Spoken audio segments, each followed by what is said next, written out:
'Diba? Ayan. Si Tita Baby sana ipadala kung kung kaya pa ng kasukasuhan niya.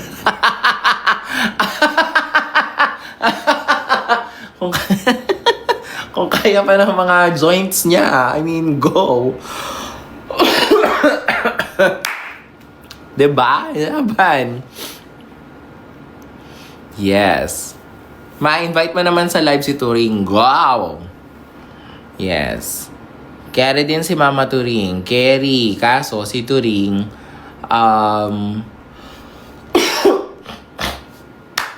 actually, malakas yung laban ni Turing pala. Magaling mag-English. Big girl na magaling sumayaw. Hindi na nga masyado pero hindi na siya kasing big as before. Pero she just siguro kapag nakapag-assemble siya ng pasabog na styling team. Actually, Turing nga. Sabog. Mag-vitamins, inuubo ka ulit. Yeah. Pero actually, naman talaga yan. This time of the year, talagang meron akong prolonged ubo. And it's not me, it's the weather. So, yeah. 12 na po, sleep na. Actually, manonood pa ako ng Black Clover. Nursing tips. Huwag mong ituloy. Sa akin, gaga ka.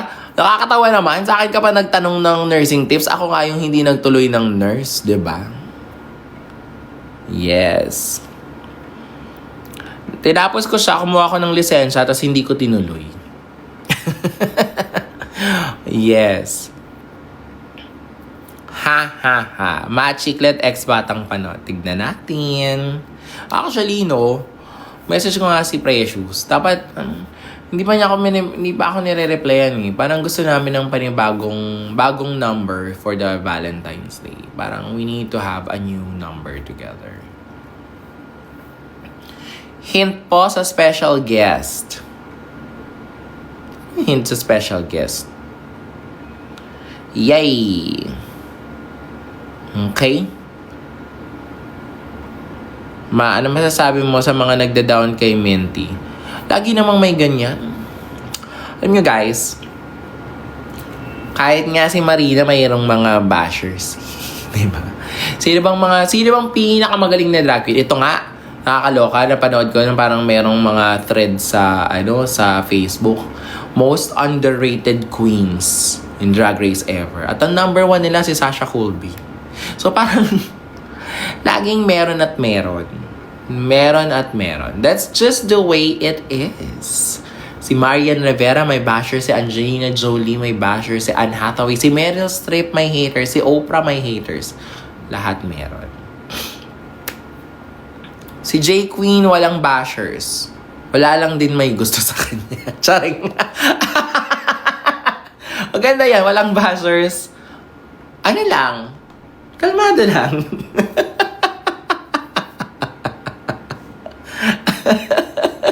Walang bashers, wala rin may gusto sa'yo. Kalmado ka. Gitna ka lang. Eme lang, kayo na naman. Kayo. I think I just feel bad kasi parang, I think people do not understand the pressure of representing something that you never asked for.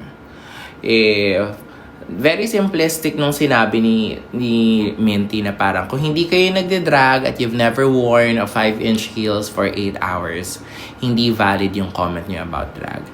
But I think something deeper about it is, if you guys have ever been put in a position where you are asked to carry something that is bigger than you and you put your very, very best out there, sana wag yung ma-experience that people will have things to say about your best.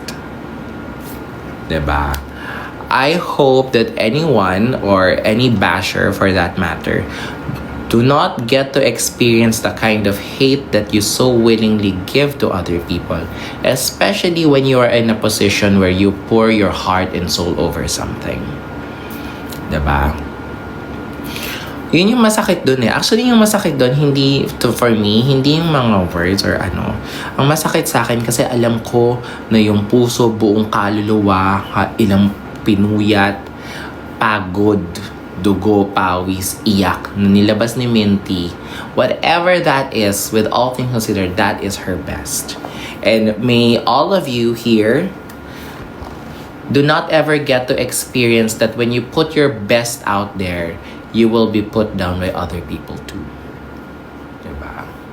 So, yun lang naman. I mean, madali kasing mag-type, diba? But until you wear the shoes of someone representing something bigger than yourself, or you are in a position to work on something so passionately, and then people will just, choose to say whatever they want to say there. Parang, wag sanang ma-meet ng ganong klaseng energy yung buong puso't kaluluwa na inilabas niya sa mundong ito. Madalhin mo Playhouse sa Canada. Tara! Tara, let's go! Balik ka na sa Twitter. Ayoko dun. Love you, Miss Eva. Love you too. Excited for the roast. Makeup tips. Actually, ngayon, parang ang magandang makeup tip, yung meron yung serum, spray serum. Ang ganda niya. Parang hindi na siya nakaka-cakey ng makeup. Fashion ick, Miss Eva. Fashion ick. Mga drag queens na walang kuko. Nung meet and greet namin sa Interstellar, katabi ko si Godland. Like, ba't wala kang kuko? Kasi, di ba? Parang, kung wala kang kuko, mag-gloves ka. Ganun lang naman yun. Huwag mo lang ilalabas yung kamay ng lalaki, tapos, ayun lang. Sabi ko, bakit wala? Tapos ginukurot-kurot yung bakit wala kang kuko, ha? Gusto mo ba ng kuko? May kuko ko dun sa loob. Ayun lang. Para magtita kayo, actually. Nakakatuwang katrabaho kasi si Godland. Alam mo yun. Sipag, walang reklamo, tsaka talagang give. Drag queens na 4 inches. Oy, okay lang naman. Ako din naman, nagti 3 inches pa nga ako eh. Basta, wag flat. Basta nakaangat ng onte sa lupa. Okay lang yun. Actually, dito sa Pilipinas, karamihan ng mga queens natin nagto 2 inch. Yung mga salsa heels. Kasi, lalo na yung pag nakikita mo yan sa O-Bar, di ba? Quick change kasi lahat. Tsaka mas importante na ma-carry out mo yung stunt or ma-carry out mo yung steps nang hindi ka nababalian ng tawag dito. Ang sakit noon yung pag nagaganon yung ganito. So, okay lang yun. Wag lang flat. Anong masasabi mo kay Marina at Naiya? I love them. Manifesting for DragCon Philippines. Ay, magpayaman tayong lahat para lahat tayo afford. Mewan mo i-cover yung Die on This Hill. I-cover ko siya as Carla Estrada version. See you sa Valentine's. See you. Best friend po ba talaga kayo ni Marina? Sucks lang. Ano ba yan, Eva? Ayun, komedya. Mamay nakakausap ka pa rin ba sa Global All-Star? Medyo tahimik na yung group chat namin eh. Parang nakamove on na kami sa mga buhay namin. Parang it's been like what? 3 years? 2 years? Diba? Oo eh. Kasi, alam nyo, kami ni Marina, she filmed UK versus the World around February. Tapos nag-film ako October of the same year. So, it's been like what? 2024? Kailan kami nag-air? 2022? 2023? 2024, 5, 6. Something like that. Mga iba, isang wow. Wow! Amazing! Nakakatawa yun. Nakita ko yun sa TikTok eh. Parang may ganun palang nagla-live si Marina. Tapos parang nilalaro-laro ko yung mga binibenta niya. Wow! That is amazing! Ganun pala ako. Pupunta po ba kayo sa drag battle sa FEU? Meron. Yeah. Basta, abangan nyo this week. Maglalabas ako, magdadrop ako ng, this week. Snatch game. Yes, baka magkaroon ako ng panibagong snatch game. Hopefully, before Pride Month. At maganda sa snatch game natin, may bago na tayong mga characters. Kasi, di ba, yung iba sa kanila ay pumangalawa na ulit. So, baka may mga bagong characters na ng, snatch game. Diba? Guess it. Ang ganda at ang pogi mo. Salamat. Anong status sila Marina at Kerwin? Wala. Wala. Kasi kami, actually, magkasama talaga kami ni Kerwin sa Globe of Good. Kasi pareho kaming ambassadors ng Globe. So, nagkakasama kami sa mga meet, sa mga events, ganyan. And then, nag-bond talaga kami ng Wonder Fruit sa Thailand. So, ngayon.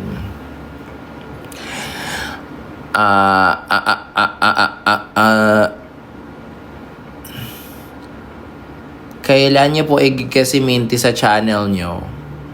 Kapag na nga lang. Kapag, pagkatapos niya muna mag-photoshoot, namin niyang pina-photoshoot. I miss you, Mama Ev. Mama Ev. Mama Evie. Ayan. Mahal na mahal kita. Please don't get bald.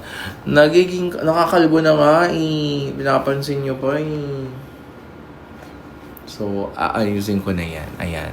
Mag-inuman. Ayun, mag-shoot ako bukas. Gusto niyo ba akong marinig mag-die on this hill? Abangan niyo sa susunod na. Anyway, manonood na ako ng Black Clover. Naantay na ako nila Asta. Okay. Good night, guys. Bye! Oy, guys. Manood kayo sa Wednesday, ha? Magpa-perform ako ng Olivia Dean. Sa Wednesday. Punta na lang kayo sa Playhouse. Okay? Wednesday, Olivia Dean. Yes. Go. Kasi ayoko mag-Olivia Dean tapos 20 lang kayong nandun. Sayang. Magla-live pa naman ako. Magla-live singing pa naman ako. Sayang yung look, ha. Ayan, nako, seated. Bibili ng ticket. Ito na. Okay. Ayun lang naman. Bye, guys. I love y'all. Bye! Ayun lang naman.